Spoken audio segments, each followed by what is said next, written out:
Hello everyone, I am Tessellating Hexagons and it's time for yet another over-analysis video, and you know what that means? I am not alone. Well, I am, but I'm not with the power of the internet. Hello. We're all alone, when we really think about it. All staring at a computer screen. Even if someone's next to you, you're alone. Hi, I'm AustinOnSugar. We're all so very alone. We have bells inside of us and we are alone. You know, I was gonna say, this game makes me think about all the deep, depressing stuff that I usually try to ignore, and I love it when it does. Kill me more, Klonoa. Kill me more. Anyway. Because there is no medium quite like happy, cartoony wahoo to deliver deep existential depression and doubt and sadness. It's, as they say, a spoonful of sugar helps the depressing death go down. Oh, I'm trying to think of something better than depressing death, and I can't, so we'll leave it at that. Wow. So, Klonoa 2. Really, really impactful game. This is the one that does it right. Anyway. My favorite game of all time, as I keep parroting, and clearly rightly so. Oh, yeah, absolutely. I mean, it's not my favorite game of all time, and I'm wrong for saying so, but this is the Klonoa game. I'm still getting used to that actually does it right. And there's something so... This is what I saw in the PS1 game. Why don't you understand, everybody? Klonoa's good, but no one ever played this game, so it's just kind of sad to see it fall apart and not get the attention it deserves like that. Yeah, I really like this game.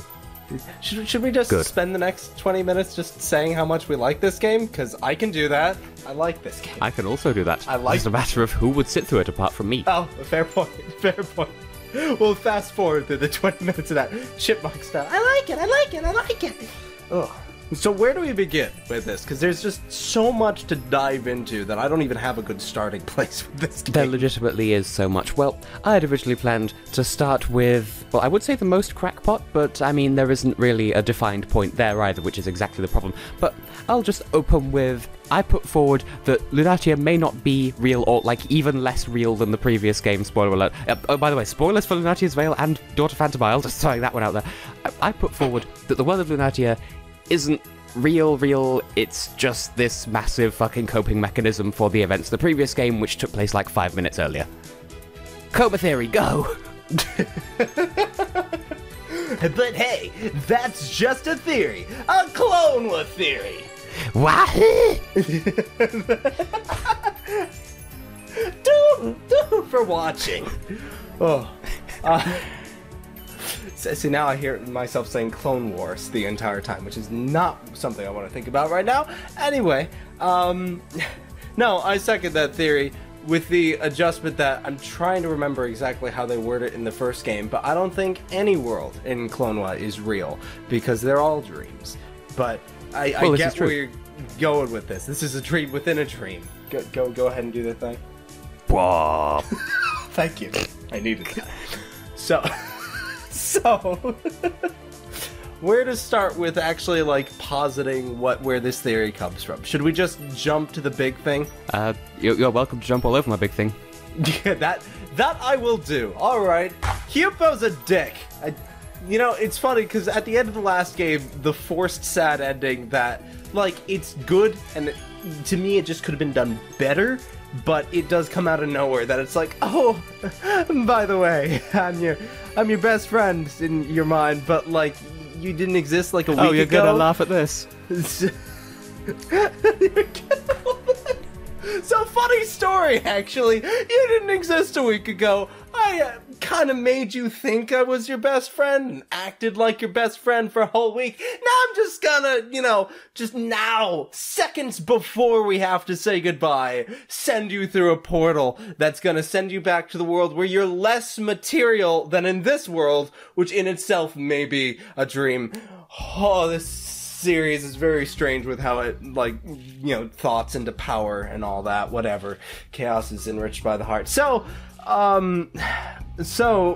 Hupo's a dick, and honestly, in my mind, there's nothing quite so painful as being betrayed by someone and then just kind of left to, like, not be able to have any closure because you got sucked in a vortex before you could finish hashing that out with them.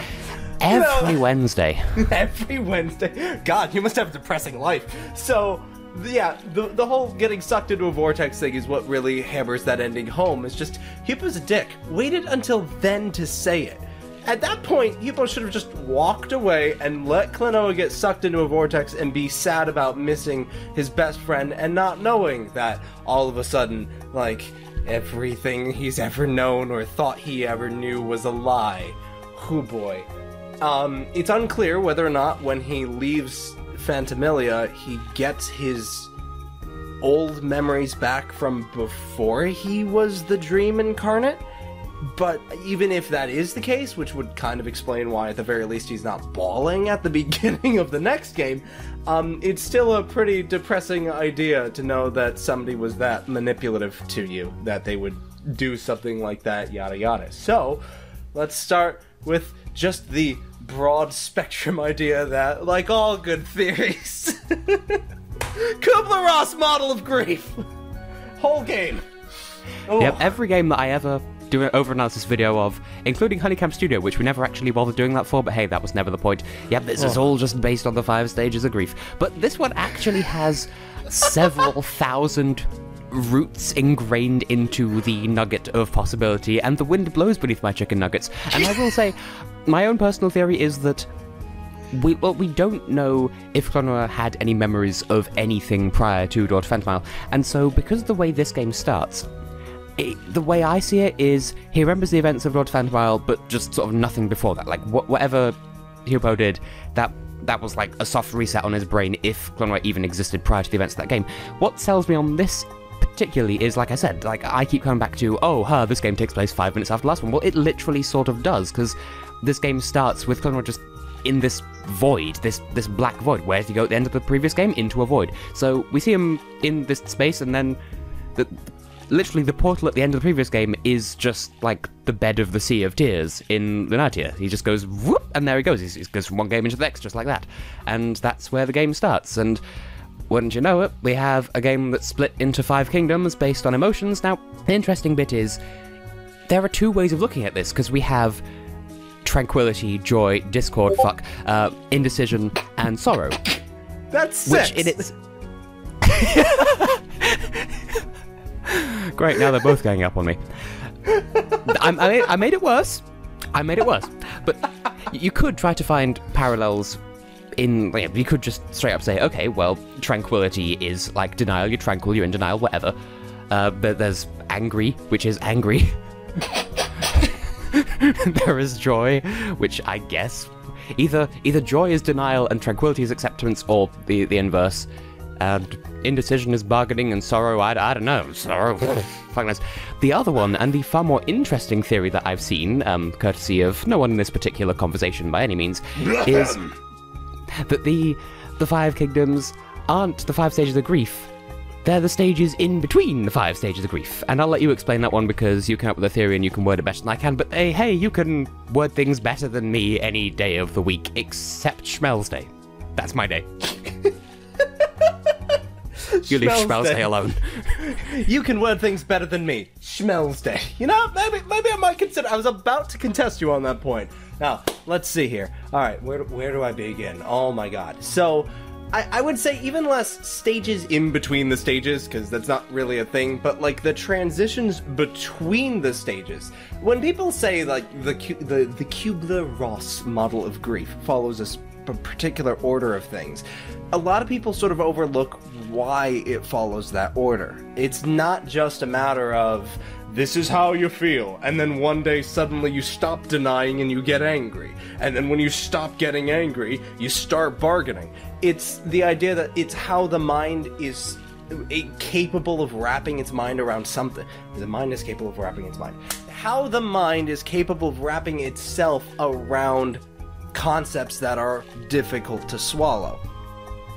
So, in a case like this, if we are to frame the entire game as Klonoa's attempt, at least, to get over the betrayal of his best friend, so-called best friend, presumed best friend, my memories have been manipulated to make me think that this person who really doesn't really know me and apparently didn't care about me that much, maybe it's kind of up for grabs on that bit, best friend, then obviously Klonoa's gonna have to take some time to get over this realization. And it's going to have to go in various stages, however you want to go about this. And each step, it follows how the mind is trying to navigate something too overwhelming to really comprehend. Denial makes sense as a first step because this thing is so bad that there's no way we can really accept that it exists. So that's where denial comes from. Then denial transitions to anger when suddenly it starts dawning on you that the world is this unfair, and then this is how it turns into anger there. And you become angry at the world or the circumstance or the people responsible or at yourself, as we can get into there. So let me try to remember how I formed this before. Joyland is joyous, and they're all people who are super happy all the time. They're partying non-stop. So this obviously does represent a sense of denial, but what it could be, because the thing is that the kingdom's been joyous since before the whole... Oh, what's the pirate's name? How did I forget this all of a sudden? Remind me, because I shouldn't be forgetting. Leorina, thank you. Leorina, her. Cool girl, the awesome character, Tetra. She is going through this whole plot to ring the 4 bells of awakening and find the 5th bell, and the bell of sorrow shall encompass the world, and the world shall finally know sorrow, and all that. This whole plot of hers is going on, but the 4 kingdoms have already been celebrating as they were, so Joyland was joyous before anything went wrong. So before you can even recognize that something is wrong, you're happy. You're going about your business, nothing bad has happened yet. But then when bad things happen, you like being happy. You don't want to have to, like, really give up that happiness. So they're gonna keep partying even when the sky is rendering asunder and creepy clown dude is rolling around in circles around a random platform. I guess that's supposed to be something bad happening, I don't know. So, yeah, I mean, I get that to an extent that's part of the human condition. Oh god, I sound like an English teacher. Hang on. So, the first thing that happens is that the Joylenters are just joyous, and then they are joyous in spite of the bad stuff going around them because they just want to ignore it. They just want to enjoy themselves for as long as possible. This doesn't work, however, and people will become angry over time as they realize that the world is unfair, that they are getting a raw deal in some form, and that things shouldn't work this way. So they become angry at the world around them. What is it called? It's not Ignitus, but because that's the dude from the Spyro reboot. But Kingdom of Anger, there we go, is at war with everybody else and/or itself at all times. All they know is war, so all they know is fighting. So all they're gonna do is launch their cannons at each other or other people. So that's kind of what ends up happening with this. The logic is that as you blame the world around you for things, you become angry at the world. But then you start realizing that the world isn't at fault, so the anger turns inwards, and you start battling against yourself. Hence, the level where the entirety of Anger Kingdom Place is on fire, because it's a self-destructive thing. Anger is a self-destructive concept, so it's slowly tearing apart the buildings and stuff around them because they just keep being at war with themselves to the point that the entire place is on fire! Of course, the native population just sort of sit there like, this is fine. I was waiting for that, thank you, I needed that. But that's where the idea that anger is destructive, the entire place is on fire. Even though that's what they do, obviously, turning your cannons inward on yourself, that kind of inner reflection, that's the next step of understanding what happened. That maybe it is your fault, maybe you trusted Hupo too much, maybe you, I don't know, loved Hupo too much, as a friend, of course, to really... Hupo's a guy? Sorry. Maybe you cared too much about this person who could potentially turn untrustworthy, whatever. So this is where this idea comes that maybe there's a way out of this. Maybe there is a way to get things to go back the way they were. Maybe now that I do understand what happened, maybe I can make things right again so that I can go back to the life I live. Maybe I can return to the joy. This is what bargaining is, and it's the concept of indecision in this game that's a nice way to get from anger to bargaining. The idea that should you be angry at the world around you and yourself and the person who wronged you and sent you into a hell vortex? And should you just try your best to try and make this situation like it was before? That's where the indecision comes from. And the concept of Mira being the kingdom of indecision, but also of mirrors, which I really like, is this whole idea of staring at something and seeing yourself back in it. That's the whole anger turning it on itself. Hang on, I'm collecting my thoughts again here. So, yeah, the mirror thing. That's anger turning it on itself, but also self-reflection. Trying to recognize that maybe there is something I can do. Maybe there is a way I can fix this. And Mira, interestingly enough, bleeds right into depression with, I don't know, the way that Lolo responds to suddenly realizing, I guess after staring at herself long enough and realizing that maybe she didn't get this far on her own, that she's like super depressed and stuff. And I mean, we can come back to this, the whole thing that there are 3 different ways that the characters handle grief and depression in this part of the game that I find really interesting. I would save the whole character development of Mira for like the next chunk of this video, just because I have something that I can tie into that. Go for it. But I will point out that this point of the game as well is, once you're done with Mira, that's when the rest of the world sort of turns to shit a little bit. So at that point, there's this allegory for the all-consuming nature of sorrow, and hey, where'd you go next? I don't know. What was that last bit? I didn't play the game or anything. The world just sort of dies, then that's it, game over. There totally isn't another, 4 levels. Oh yeah, that's right, Mira is pretty close to the end. I always forget that. I feel like that's like the halfway point of the game, weirdly enough. Anyway, sorry, proceed, as you were. So, yeah, once you finish up with Mira and there's all this, self-reflection stuff, that's when the cracks start to appear, both figuratively and literally, because, Lalakusha, the Kingdom of Tranquility, that sort of everything literally falls apart. But again, that's something that I'll come back to. There's the Sea of Tears, which, I mean, the Sea of Tears kind of, first of all, it all goes dark, and then it vanishes, so I guess something cry me out. And then there's the Final Kingdom, so you can carry on your analysis of that. Oh, I mean, before we even get there, I find the 3 characters and how they deal with depression be kind of interesting, so this, I guess, could lead into the idea of sorrow being the depression phase. Or at the very least, what sorrow is really just the sadness of loss, or something similar to that. The sadness of something not being what it could have been, which, I mean, that obviously represents the Hupo thing pretty well, if I had to say. And how all 3 characters deal with their own grief, I find very interesting during the boss of Mira. And I like the fact that they put this cutscene in the middle of the boss. It makes things a little more exciting. So Lolo just straight up gets depressed. She just gets sad and gives up. In her mind, she is weighing down the team, even though she's our only means of attack, which, whatever. She basically sits down and waits for sorrow, or what have you, to just consume everyone, or the other character should just win. Meanwhile, Klonoa, in his attempts to try and not be overcome by the onslaught of depression that's coming through, he is trying his best to just continue doing what he's doing. I fight monsters and go wahoo, so I'm gonna keep fighting monsters and going wahoo, because that's all I really know how to do. I mean, nothing against the kid, but that's kind of like a very one-track mindy whatever, and without a weapon, he's not going to succeed. So continuing to do exactly what you've been doing isn't going to solve the problem. Unless you have a hoverboard and a load of dash rings and your enemy happens to be a giant egg, but that's a little bit situational. Well, that's the thing, is he still can't kill the thing without chucking moves at him, so at the very least, he only gets halfway.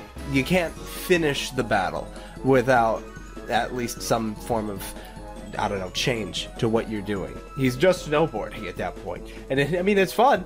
I'm glad he can stave off the depression a little longer thanks to his bargaining tactic of doing what he knows works for him. But hey, yeah. That is then Lolo comes in, and obviously she's getting depressed because she doesn't think that on her own she is a help, but obviously with Klonoa she is a help. So there's this whole dynamic here between the two about learning to just, like, help friends through the whole depression phase thing. And again, this is where bargaining has failed. Or, what do they say in Wonderful 101? Diplomacy has failed.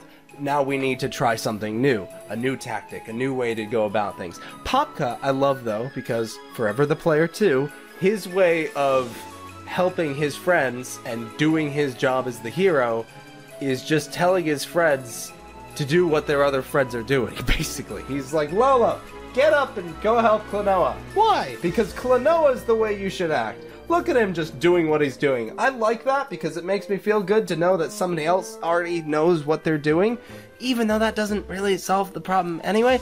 But it's all three of them together that end up downing the giant evil chicken that came from the tree. I never understood that, but I guess I'm not supposed to. That's okay, whatever. Anyway, Oh, hold on. I had a really stupid thought just as you were saying that. Go for it. Without Lolo, you can only get halfway through the boss. You can't actually kill it. Mm-hmm. And it's a chicken. It's a cock tease. Oh boy. Let's not dive into the Lolo Klonoa romance yet. We'll get there, I'm sure. But, whew. Yeah, no, that's a fair point. That's totally a fair point. Anyway, I guess the next stage in this is sorrow, so we're moving into depression now for sure. Bargaining, in my mind, is just a way of the brain recognizing that it's going to get depressed now. Okay, see that big storm cloud in the distance? It's coming this way and there's nothing you can do to stop it. And the brain's like, but there is a way I can slow it down, right? And that's all that bargaining really ever is. So that's how that boss fight, to me at least, recognizes how three different people can handle the oncoming depression. One sits down and takes it. One looks to his friends to say, one of them must have the answers. And then Klonoa's just like, I only know how to do one thing because I'm a platformer protagonist, so I'm gonna keep doing that one thing even if I can't do half of that one thing anymore. Which is fine. Whatever. So, in comes sorrow, in comes depression, the entire kingdom of Huponia, I honestly forgot the actual name of it now, but in comes that whole thing. It goes through, we go through that segment of the game, overcome depression, and we reach some semblance of tranquility. And that whole ending cutscene, where Klonoa is the one who's being supportive to Lolo as she's discovering the idea of sadness and running through the stages of grief very quickly. He's able, now that he has overcome sorrow, which is going to be like a million discussions in their own right, I'm sure we'll get there soon, but overcoming all of that, he is now at that sense of acceptance. He understands that it is his duty, his job, whatever, to travel between dreams, never stay in one for too long. So he's come to accept his duty. So saying goodbye to Lolo, especially since they part on really good terms and not a bunch of unanswered questions, is a lot easier for him to do than, oh, I don't know, Hupo, Klonoa. So, there, okay, that's the cubular, I'm never gonna say it right. The Kubler-Ross. There we go. Very American of me. That's the Kubler-Ross model of grief thing in the whole. The game is all about the transitional phrases because no one ever talks about those. I'm so glad this game addresses them. I've been talking for 20 minutes. Tess, take it away with something else on our list. Well, I did have a mental breakthrough while you were talking. Cool. That usually happens. But yeah, that's kind of the running theme of these over-analysis videos. But I mentioned before that this idea that potentially the whole world is just all, maybe all in Klonoa's head. Either way, it is a mechanism for him to come to terms with it. And there are little references sort of salt-bayed throughout the game that led to this. The biggest one is one that was right under my nose, and I didn't even realize it for many a year. It's the name of the Fifth Kingdom, and there's a couple of stages to this. First of all, the name of the kingdom is never mentioned in the game at all. It's only in the sound test, which, by the way, I have no other segue of showing this, so here's a cutscene that I got after the ending where I unlocked the second half of the sound test. I did wonder whether that was all Dream Crystals or just beating the game, and it turns out it's either beating the game or I needed to see Mommet twice, once for the Chamber of Fun, once for the Chamber of Horrors. Could have been either, I don't know at this point, but that's a thing. And the only way you'll find out the name of the Fifth Kingdom is doing your own looking into it. And even then, as we've established over these two series, my child self wasn't exactly the best at interpreting Phantomilian pronunciations of things. So we have what I called Hyoponia. Like, oh yeah, it's a very vertical level, so you're like high up on it. Oh yeah, that's as far as I thought about it. And the other reason why I didn't make this connection is, of course, the dick from the previous game. I pronounced his name Hupao. The problem is, if you pronounce them both correctly, the Fifth Kingdom is called Huponia. Not really that subtle if they were to say it out loud in the game. So that's kind of the biggest red flag, saying, hey, this might be a coping mechanism. And then there are sort of subtle things in the names of the other kingdoms as well. I admit I haven't quite worked out what Lalakusha is, because I can't move past how goofy it sounds. Like, oh, it's got Lu in there, they must have a lot of toilets. We can access at least 3 of their 187 restrooms with our clearance. Obviously, Joylant, which I didn't realise at the time, but yeah, mostly because I used to misread it as Joliant, hey, but without the hey. Out loud, it sounds like Joyland, fair enough. Vulcan, I guess, that's a kind of weaponry thing, I think? Mm-hmm. Or am I just... No, hang on, Vulcan Cannon, that's Sonic Adventure 2. Close enough. And then, you know, mirror, mirror on the wall. And, what I just had this mental breakthrough of just now while you were talking, well, before just now because I was talking, but you know, when you were just talking, I realised that, hey, if all these kingdoms have meaningful names, what about Lunatea itself? And I was thinking, okay, what could this sound like? What could this possibly mean? And then it hit me. Lunatea. Stress it like that, but then split into 2 words. Lunatea, your moon. What kingdom was Hupo from in the previous game? The moon! Oh, so now crap. So, in the previous game, Hupao was using Klonoa to save his moon, brackets, kingdom. Now, Klonoa's saving his own moon, so to speak. It's a weird connection, but there you go. Speaking Latin pays off. Ooh, I like that. I really like that. I've been sitting on Lalakusha for a couple seconds, and all I can think of is cushion, so I'm no help here. But that's fantastic. And that brings us right over to Huponia. Would you like to talk about the Kingdom of Sorrow in great detail, Tess? By all means, you take the reins for this, because you've got a lot more to say about the King of Sorrow and his domain than I probably do. Well, the 2 big things with Huponia, apart from the name. First of all, a really subtle thing, but the subtitle of the level, you know, the Ruin of Sadness, where sunsets dream. I feel like there's more symbolism in there as well, because, I mean, that's really fucking fancy name for it. And then there's the Forgotten Path, which I guess the weird design is like something synapses of the brain. I don't fucking know. It's this brilliant level of brilliant music that has like, what the fuck is that time signature? But I'm getting off topic. The other one, the main thing that I wanted to bring up, well, actually, that ties into it. First of all, the music of the Forgotten Path, excellent composition. No idea what the fuck is going on with that, but it's a brilliant song, but it's really chaotic. And then we get to the actual song, Huponia, the Ruins of Sadness. And the song itself is this really basic, banal, empty kind of just... It's little more than a drum beat. It's like a really stripped back... Like, it's a stripped back version of the Temple of Time from Twilight Princess, for that matter. But there's a shit ton of other songs in there, both from this game and the previous one. There's the Inquisitive Waltz, there's Going to Lunatea, there's Lyraina's theme backwards for some reason. There's a whole load of songs from this journey and the one 5 minutes before it, and Austin, think some thoughts for me on this one, because that is a thing that is stuff. Well, the first thing that I always go back to, and you probably just said it, I just don't know the names of all the songs, is that, to me, the Door to Phantom Isle main theme, or stick in the actual one because I can't sing it, shows up during the snowboarding level, or the cave boarding level, I guess. And to me, that rising out of the chaos, in kind of the same way it did in Vision 6-2 in the first game, I'm pretty sure. The bagpipe solo. Yeah, I think I forgot the word for bagpipes when I was talking about it, but yeah. That is absolutely, as far as I'm concerned, that's absolutely correct.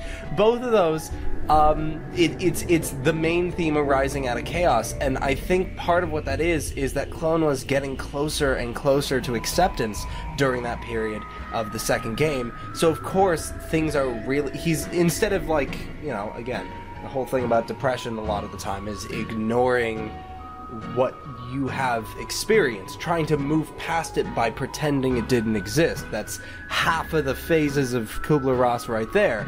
And by finally bringing back that theme for, I think, the only time in the game, correct me if I'm wrong there, at least it's the only time where it sounds exactly the same as it did in the Moon Kingdom, minus maybe the bagpipes, is that it gives this impression that Klonoa was really about to relive what he went through that is leading him to this big, you know, grief overcoming depression spell thing that he's going throughout this dream. And he's finally getting to that point where he can say, this happened, and I am still okay.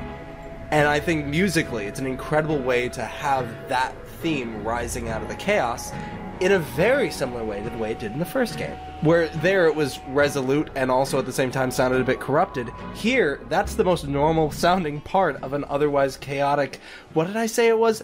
3-4 followed by 4-4, followed by pure 4-4, followed by 4-3-3 on loop for a bit before it jumped back to that weird 7 thing again. I don't remember what I actually said it was, but that kind of mess. Yeah, no, to be it's at a least, wild ride. It's all a musical reference to the first game and saying, see, Klonoa's about to make it. He's about to make it over the other end of the hill. You guys can do it. Just beat the King of Sorrow up for a while, and maybe it'll go from there. And boy, is there a lot to say about that guy. First and most prominently, as I said in the previous episode, I think, here's another Cabot. That's like, he's the only other one in all of Lunatea. Kind of a big deal.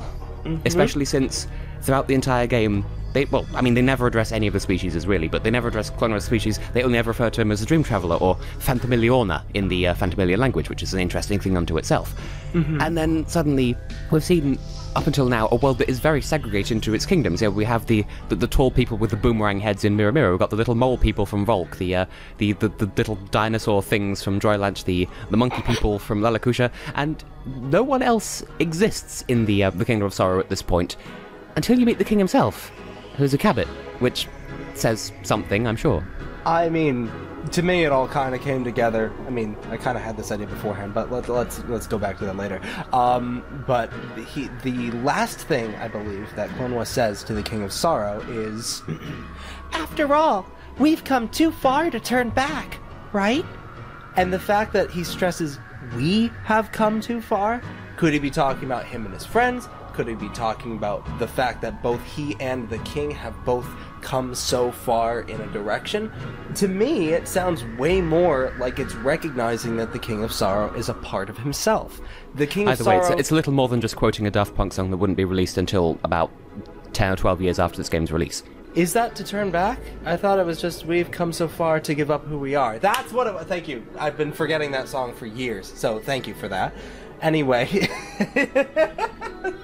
Yeah, we'll throw that in backgrounders. I don't know. So, yeah, to me, the fact that he says, we've come too far, it speaks to me on a subhuman level about the state of the human condition.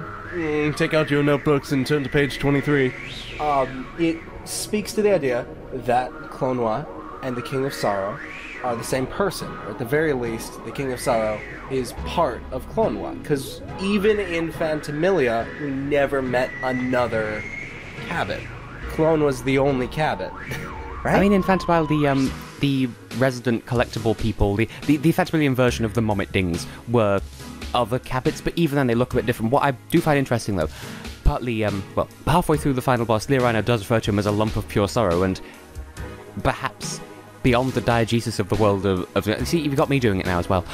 Beyond the world itself, that's literally what he is within Klonoa's psyche. He is a physical embodiment of just this nugget of actual sorrow. But also, one thing that I noticed watching the last episode back as well is the King of Sorrow's ears. They're not quite the same as Klonoa's, in that Klonoa's are longer and flappier, but they do look like a current-gen version of what Klonoa used to look like, because it used to be more triangular, a bit more batty. But this is like a halfway mark between the two, so there is this kind of proto-ishness. But I don't remember, but in the end credits, we see this rebirth of the King of Sorrow as a new entity, or at the very least, another Huponian, or something like that. And I think his ears look a bit more like Klonoa's or something? I don't remember off the top of my head, I'm terrible. I do not have a very visual mind. Show a back-to-back comparison or something, we'll figure it out either way. Texty, do you have input on this? Anyway, so, so yeah, no, as far as I'm concerned, that's like the nail in the coffin, that the King of Sorrow is a cabin. This means that the entire journey has been to reach the King of Sorrow and overcome the depression, the sorrow that Klonoa is feeling because of the loss and betrayal of his presumed best friend. And by, like, he doesn't kill the King of Sorrow. And I think this is the thing that I think a lot of people... No, I mean, this is thematics that you point out in during the fight, I'm pretty sure, at least during the cutscenes around the fight, is that most of what the whole fight isn't actually fighting the king himself, but the defenses he puts up around himself. Both of the two phases are these huge barriers. The first one runs away, the second one lashes out, but they are just barriers. He never actually harms the king himself. I think even the final hit is just breaking the shield, right? Yep. The king doesn't fight Klonoa. The Sorrow can't fight back. And I mean, this goes... It's a beautiful emotional thing that you've already covered in the last part, so I'm not gonna bother going into too much detail with it, but I find it so fantastic that they don't make the king like a big Gumby monster, or whatever your equivalent is. I honestly forget what Gumby's name. Claymation. He's not a big Claymation monster like all the other bosses were, including the Learina. He's just himself, and incredibly weak once those shields are gone, once his defenses are down. The idea of Sorrow coexisting with the world around it, instead of being its own separate, far-off kingdom that everyone ignores and puts a veil over, or also the idea of, whatever the word is for it, of Sorrow overtaking the rest. That's the beginning and end of the stages of overcoming grief. First the veil, which is denial, and then sorrow overcoming everything, that's depression. So the idea of that regret, that sorrow, that recognition that something bad has happened, and life is gonna go on despite it. We can be sad it happened, but life has to continue.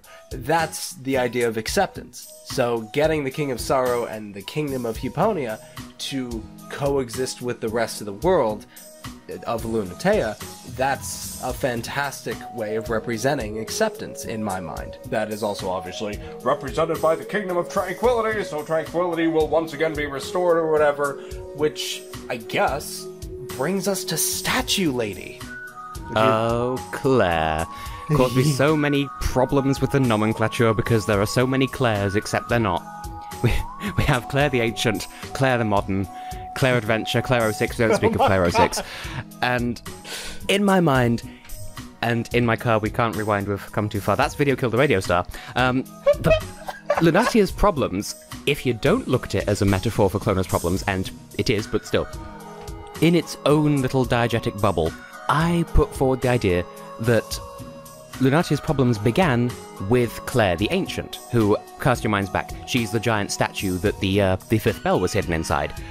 And Popka basically says verbatim that that statue is, quote, all that was left of her after she was purged of all evil. And from there, throughout the rest of the game, we see evil used as a euphemism or a synonym for sorrow. They never mention sorrow by name until Learina gets a bit fighty, and then it's like, oh shit, well, this is a kingdom, might as well call it what it is. But up to that point, evil. This giant statue is supposedly this actual giant woman who just turned to stone because she was, quote, purged of evil. Except that bell is still very much... Oh god, actually, yeah, it's inside her and it's very phallic looking if you think about it, but hey, no. Sorrow was still inside her, but she denied it, threw all her other emotions out of whack, and she basically turned to stone because she ground to a halt, because she couldn't carry on existing, everything was out of whack. And I think that's where the problem of the rest of the kingdom started, because this revered Claire the Ancient, she got a little bit unclear, Claire, choo-choo. And so it's at that point where the kingdom's like, well, fuck. might as well just do the same thing and block out everything except our principal emotions. Once again, you can explain it better than I can. Ooh, no, I think that was pretty good. I'm trying to remember what I ranted about this morning, but that I was going to say, like, right. there's no way this was a good explanation considering it contained the words clear, Claire, choo-choo. I liked what you said, because I completely missed that earlier. You said something to me random in French, and then I had to remember my good old days. Claire means clarity. So, if all that's left of clarity, when you purge sorrow, it's opaque stone block, that must mean that there is no clarity if you can't accept part of yourself as part of yourself. Oh boy, I am not Claire. So Oh my god, you just solved the puzzle. did I? Klonoa's just a corruption of Claire, or possibly the opposite. It's a 4-piece puzzle. I think I'm doing really bad right now. So, I don't know. I keep getting her mixed up with the songstress Lafitte. I swear that giant rock on the side of the mountain that she's singing off of looks like almost identical. But Well, maybe that's where Klonoa's mind got the idea from. Of course, this absolutely. bitch caused me to be evacuated from my previous life. Might as well make her the antagonist of this world too. I like the idea too that like the mistress, or sorry, the ancient one Claire is like obviously a very revered idea. Like, you know, the ancient one. Like, is I'd always imagine the that one we that's, look up oh, to. she got big and turned to stone. That must be a metaphor for spiritual transcendence. Best all follow her example, when in actuality it's just, whoops, I turned to stone. Fuck. She got big and turned to stone. She got big and turned rock hard. Censor I was gonna that, say, please. It's better than swelling up and turning hard, yes. Good God. So. Get out of here, you damn potato. Woo! So. So, the idea that she's clarity, and we can just run with that or whatever, and in a mistaken move to purge something that seemed evil. Why was it evil? Why do we consider the King of Sorrow evil? Why is he upset that everyone considers him evil? Because we're mixing up things that make us feel bad with things that are bad. And in my mind, there's a huge difference between that, and I'd like to believe the developers had this idea as well. The concept of purging evil from oneself implies that one already considers themselves evil. So that's a little bit of a concern, because if she was a good person and she purged herself of all evil, I'd like to believe there's person left in her. So the idea was, I'm depressed, so I'm going to expel depression from me and separate it off and send it to another dimension. Which, by the way, is what Hippo just did. Oh my god, how did I not see that before? The King of Sorrow was rejected from the world that he thought he was a part of, just like Klonoa was. That's why they connect on such a level. Ow. How did I... Ow. Okay, so... Well done. Ow. So, with that... See, I'm so glad we get to run through this, because, like, it's as we're going through this that it's like, oh wait, that reminds me. Oh wait, this is even deeper than we thought. Oh boy. So, yeah. So when she purges the King of Sorrow from her, or just sorrow in general, it's this idea that sorrow must be evil, or must be bad, because it makes me feel bad. That's obviously the wrong way to look at things. There's a difference between feeling bad and being bad, or making someone feel bad and being bad. Negative emotions have a purpose to an extent. I mean, obviously you can take concern and turn it into worry. You can take regret and turn it into guilt or whatever. But there are uses for negative emotions, I guess is a good way to put it. So, obviously... And that's exactly how the game ends, because Right. Lolo uses the King of Sorrow as motivation to better herself. Don't want to give him another reason to cry. Exactly. And then she cries. So that's kind of a nice way to fool around. She's accepted sorrow, but you still feel hopeful about the ending. I think that's something that's really powerful about Klonoa as a game, is that it ends on a high note despite the fact that everyone is upset about the fact that Klonoa has to leave. Well, Popka's asleep. Popka doesn't care. Popka's a badger. Anyway, But it's a sweet ending. The idea that, so I guess it's all right for me to cry now, or however Lolo phrases it. And yeah, the idea of using sorrow as a motivation to do better, because we don't need to give sorrow too much or too little, but it is a part of us, so we can, move on from things such as that. That's a good way to word it. I like that. Don't want to give the King of Sorrow another reason to cry. Aww. That's really sweet. Also, the King of Sorrow, what? He became like a sparkly, right? And then like fell into Klonoa's hand. So like, yeah, I was gonna bring this up anyway. Okay. More generally, I find it rather fascinating, the nomenclature, that the thing that comes out of each of the bells is referred to as an element. Like it's this concentrated nugget of that kingdom's emotion. And well, the first four are the four primary colours depending on what you do. See, I was raised to believe that red, yellow, and blue are the primary colours, and then everyone else is like, oh, no, red, yellow, and green, and like, no, red, blue, and green, but in actuality it's like cyan, magenta, and yellow. That's a discussion for another time. But we have these four really basic colours to represent each of the four emotions, and also the fact they're elements. Traditionally, in the traditional model, we have the four elements, fire, water, air, and earth. But then there's this idea of this secret, hidden away fifth element in both of those models. In this case, we have sorrow, we have purple, we have spirit, chi, energy, whatever you want to call that fifth element. Magic! It's there. It's just not as looked at as the others. Absolutely. Light. And I find it rather interesting as well that the King of Sorrow, did he turn into the element, or was the element just assuming his form? In which case, what's up with the other four? Like, was the element of indecision just inhabiting that tree? Does a tree speak after they claim the element? I don't remember, but similar kind of thing. I don't know, he's relinquished his physical form to be it. I don't know, it's like, clearly, the King of Sorrow was reborn as Steven Universe, the Green Edition, I don't know. It could just be that once they accept their place in the world or something, they are transformed into that element. I feel like that was... Am I thinking of Magicite from Final Fantasy VI when I say that? I'm thinking of something where that's happened before, where it's like... I mean, it still makes sense, because the King of Sorrow is the only definitive ruler we actually see in the entire game. Apart from, like, there are the statues. There's the statue of Hans Moleman in the Kingdom of Volk.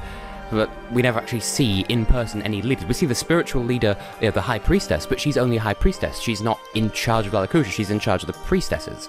So we never actually see any other kings or rulers or whatever. And then, I suppose that then leads into the discussion of the King of Sorrow's name, but I don't know if you're ready to touch on that just yet. Oh, I'll get there in a second.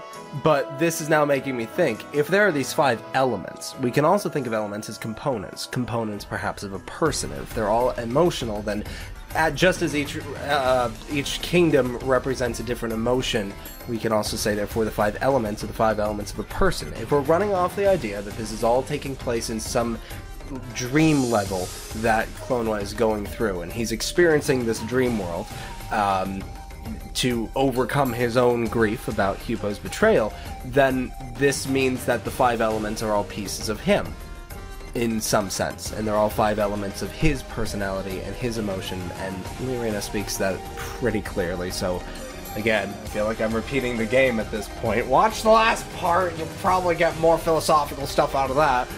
And the fact that the King of Sorrow turns into an element that then falls into Klonoa's hand, it does come across as they're one again. If the King of Sorrow was the sorrow that Klonoa was refusing to accept and banished it, the same way that Miss Clear, Ancient Clear, did, then the fact that now the King of Sorrow is back with Klonoa, that means that he's a whole person. That's how he reaches acceptance, by allowing that sorrow to be a part of him without letting it control him, or wash over him, or drown him, as if he's drowning in a sea of tears. Ah! Thank you, I'll be here all parts. Yeah. And so once again, feeding back into how the game begins, where he's, like, falling down, up, and then whoop, up through the water, and then there he is. And actually, were it not for the presence of Lolo and Popka, or Lyrina and Tat for that matter, he wouldn't have been saved at all, and he literally would have drowned on the spot. Absolutely. I find all this incredibly fascinating, for the record. This game is great. This game's got a great story. Great story! Alright, so now, you said you wanted to go into something?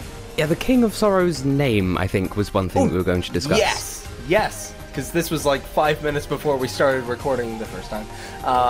Yeah, go More on. like 5 hours, but yeah. Oh boy. I did a little bit of looking into the Japanese version of this game, just to see, does the King of Sorrow have a vastly different name? Could that give us anything, like, information-wise? Because the Japanese title of the game is something more like Klonoa 2, The Thing the World Wants to Forget. Gotta love Japan and their crazy titles. But it's a bit less subtle, in any case. And I wanted to look up, does the king have a different name? And it turns out that no, his name in Japanese is Kaneshimi no O, which just means the King of Sorrow. What I find interesting, though, is the spelling of Kaneshimi, for want of a better word, the kanji that they use, because there are actually two separate kanji that can both contribute to the word Kaneshimi. The kana part can be written one of two ways, but it both means the same thing. But the King of Sorrow seems to use the less common of the two spellings, which then feeds back into this idea of he thinks that he is, as I put it so eloquently earlier, El Supremo sad guy. Like, no one has ever sadded the way he sads. No one can Kaneshimi quite like him. And then Leoran is like, well, no, you fucker. Oh, she does straight up say we've all been sad, right? Something Or like we've all felt sorrow, or something like that. That really you're does not the only sad guy. Right. Something to that effect. So that would actually make a lot of sense. If he writes himself to be this, like, unique, like, you all say you understand sorrow, but what I'm going through, and I've heard plenty of people say, I've said this, everyone feels this when they're depressed. This idea of what you all think that you know as sorrow is not what I'm going through. I'm going through something like no one has ever gone through before. No one can help me. No one can make me feel better. And I mean, ultimately, if this is all Klonoa speaking, then it's Klonoa who has made himself feel better. He's overcome this on his own, which is a whole other can of worms and really makes him a very empowering character or whatever. But this idea that the spelling is different because my sense of sorrow is so unique compared to everyone else's. Everyone feels sorrow. Sorrow is the representation of sadness and depression through loss. So, yeah, we've all felt it to some degree. Obviously, no one can directly compare what they're going through to what somebody else they're going through. You don't know all the circumstances. But we can at least say that the things that we say help, the things that we try to help other people with, that would still help you if only you'd let us. And that's pretty poignant for this game to present us through the King of Sorrow, spelling his name differently. It's so cool. I'm gonna start calling him the King of Sahro from now on, just for the sake of that. Anyway, I like that. Go on. Now, one thing that I did think of earlier in this conversation as well, and I was trying to find a decent point to slot this in, and I suppose now would be a good time to do that. Austin, would you be able to describe the American box art of the game to me? Ooh, sure. Give me just a quick little second here. Sure. And this is the one I bought, I'm pretty sure. He's on a surfboard and he looks angry and he's got the ring and stuff. Is that the one you were looking for? Yes, indeed. So the American one is Klonoa doing a thing. Doesn't really mean all that much. Then, I think that there's another... Like, I'm looking at one as well that's just the scrapbook image for the Ark Revisited, but with Klonoa 2 on top. Judging by the fact that it's not got a subtitle, that looks like it's like an earlier version of it. Then the Japanese one is Klonoa standing in a field with Lolo and Popka, which, again, all well and good. What I would like to draw attention to is the version I played, the European version, which I've been reflecting this in the video thumbnails for the entire series. The European box art is the logo and Klonoa in a white void, and that is it. And I find that incredibly poignant, telling, whatever, because that's what this game is. That's a map of the entire game right there. It's all just Klonoa. It's him. It's his journey into himself, and this is also what is at stake, because if he succeeds, he can stand there triumphant. He's conquered himself. If he fails, there he is in this white void of nothingness, unable to move on. It's the entire game condensed into one really compellingly simple image without you even being able to realize it necessarily. And I find that fascinating. Klonoa 2, Klonoa's inside story. No, inside his head. Don't know. But no, you're absolutely correct. I wonder if that was intentional, because now I'm seeing a different box art that kind of looks like probably what was the art for the soundtrack case or something, and it's kind of the same deal. It's just Klonoa, I think there's like a hoop he's jumping through or something. But like it's nothing but him on the cover and White Void and all that. And you're absolutely correct. And I guess this brings us to the last thing. We end on Good Morning, Tess. Which, I mean... Or whatever name you want to start. Yeah. Good morning. Subject name here. So, what does that mean? Well, the game is over. Klonoa leaves this dream, and now it's telling you good morning. And I forget exactly, do they ask you to enter your name? Do they ask you to enter what the name of the file is? I don't remember how they word it, but if they say what is your name, then it's saying or suggesting that this entire game is a dream that is had by the player. The player is dreaming the story of Lunatea's Veil in the same way that they may have dreamed Dora to Phantomile.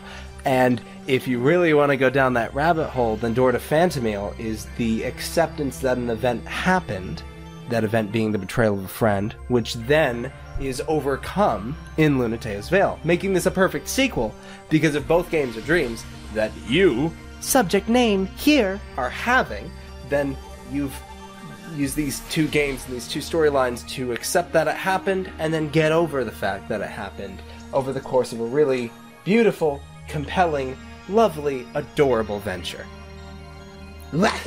Okay. That's my last bit. So I'm dry. So you go ahead and splurge all over with more information and things. Now that's what I call a wet dream. Well, there was one other thing that I wanted to point out, just to wrap things up in a nice, neat little bow, and that's that you would have thought that with all the individual kingdoms, it'd be so easy to go in and criticize them for, oh, hey, you slackers in Joyland, get back to work, do something productive. It's so easy to look in and criticize them. But throughout the entire game, our protagonists go through the same, like, the things that are embodied by each kingdom.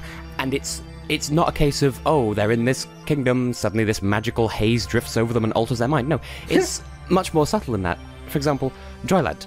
You can pick which way you go. Ultimately, you have to do both levels in order to confront Tat, and both carry themes of using joy as a mechanism for overcoming fear. Klonoa's fear of drowning because he can't swim, Lolo's fear of ghosts because that's a trope, and Lalakusha, the first time, there's this air of tranquility. It's not the first level, but it might as well be the first level. It's all, serene, simple, you've got an objective, you're at peace with it, it's a nice sunny day, it's, you learn a little bit about the local culture, it's nice, it's relaxing. And when you come back there and everything's all gone to hell, in the outside areas, you're trying to keep calm. On the inside, that's a really good way of wording, actually. On the inside, you're rushing between these moments of calm, and if you spend too long outside of them, well, I mean, you die, but, you get all choked up with the other things that are happening. So there's this mention of the need for these breaks, these moments of tranquility, even when things are at their worst. Which, as it is, I find that dynamic interesting, that on the outside, everything appears fine because you can breathe perfectly fine. On the inside, you can't. You see what I'm getting at there? Of course. Then there's there's Volk, which is a bit more overt in its symbolism, but rather interestingly, there's once again our protagonists' actions, where it would be so easy for them to go after the Arena, let the entire region blow up with the reactors, but no, once again, they consciously go after the shut down both the reactors and then find the peaceful solution that resolves as much as possible. So they do still have this element of discord, pun, but rather than towards itself, there's this kind of belligerence towards belligerence, militant pacifism of sorts. And it's also rather, noteworthy that one of the Volk levels has a mini-boss in it. For that sake, I mean, okay, you have that in Joyland as well, but the fact that you actually confront Tat head-on, that point where there is this lashing out, this, okay, fine, Tat, you want to get in the way, I will throw some moos at you. I see how you're mocking me, and I raise you a fist to the face. And that happens in the Kingdom of Angriness. I'm not a mad scientist, I am an angry scientist. But then you get to Mirror Mirror, which I'm sort of dissecting in the moment. Obviously there's the obvious stuff, Lolo has that sort of moment of doubt, and the way the three of them react to Polonte the hatchling. And I suppose even the Mountains of Mirror Mirror themselves, as a level, when you're going in there, you don't know what to expect. You don't get a regular level at first, you get a snowboarding level, which sort of comes out of nowhere, because you don't know how to deal with it, so you try something different, I guess. And, you know, the Maze of Memories, you can't decide on which gravity to obey. And I'm sure there's other stuff as well. I'm sure there's something to do with Ishra's arc as well, which, once again, no apostrophe, so it is Ishra's as opposed to Ishra's. I mentioned at some point that has very, like, insect-like imagery. I'm not really sure what to draw from that. I thought it was bird-like because it's got the beak, but no, the propellers are made of insect wings. That kind of, I don't know.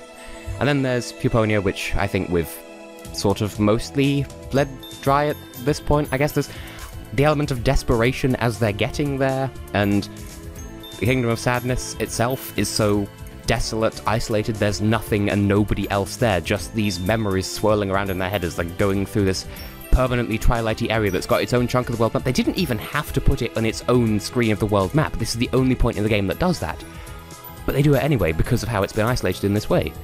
I will say, if I may butt in here. Oh, go ahead. That's more or less it. I find the desolation perfect for why the Kingdom of Sadness is abandoned, why it is lost, why it is separate, why there is no other living being. And obviously that is a perfect sense of this idea that, like, this is the King of Sorrow's domain and no one else technically lives here or whatever. But there's also the idea that when you reach him and you're in that beautiful stained glass church building thing, the whole, you know, tranquility scene that follows, where acceptance is reached, enlightenment is obtained, however you want to approach that emptiness allows for the quiet moment to be a quiet moment. And quiet, tranquility, acceptance, the end of the grief. So, or at least the acceptance of the grief. The closure, there we go. So I like the idea of having it be empty and lost, because that way it can be both that crazy desperate struggle of the snowboard level and also, or the cave board level, sorry, I did it again, but then it's also the perfect stage to be set for reaching tranquility, which is finally the end of the entire transitionary period. So it's a good choice, because at least then it feels like Klonoa was really on his way to acceptance, and it's not just visiting the points that everyone always focuses on, like Majora's Mask or something similar to that. Okay. There we go. That's my bit. As you were. Yeah, and that is the whole game as well, as I've just explained with my thing as well. Because even physically, he's not just visiting these emotions, he and his party are going through them as well, even though they don't realise it necessarily, because it's not as overt as the way the kingdoms express them. But unless you have any disputes, we've been going for over an hour. That just shows how much there is to talk about with this game. So I think we've said everything that needs saying, so I'm more than happy to wrap it up here for the moment. Am I. Dude, every single one of these gets longer than the last. I can't wait for, like... Tune in next part for LP number 43, where our analyzation is going to last an entire freaking day. But we'll get there. We'll deal with it when it comes. Whew. Yeah. So, and yeah. I'm sure you will never appear on this channel ever again until then. Oh, yeah. Not super sooner recently or anything, no. But for now, I've been and will continue to be Tessellating Hexagons. And I have been, and will hopefully continue to be, for the foreseeable future, AustinOnSugar. And, wahoo, good morning.